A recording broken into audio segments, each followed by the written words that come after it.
Assalamualaikum, saya nama Asia. Sebelum ni saya ada masalah kencing manis, masalah kolesterol. Lepas tu bila saya jumpa dengan kawan, Kak Han, dia berceritakan kepada saya jumpa produk baru ni, produk Nutrika. Dia suruh saya makan, saya pun cuba dan saya dapati bila saya dah makan ni, dulu kencing manis saya ada, kolesterol ada. Lepas tu bila saya dah makan ni, saya pergi cek, semua tu dah hilang. Lepas tu doktor kata saya dah tak payah makan ubat lagi. Kencing manis dulu berapa? Kencing manis masa sebelum tu sehingga 21. Lepas tu dia dah turun sehingga 6.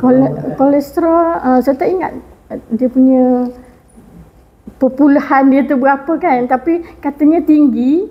Lepas tu bila dah makan, dia kata semua dah normal. Makan dah lebih kurang dalam sebulan lah saya makan dah. Sehari berapa kali? Sehari makan pagi sekali dan malam sekali.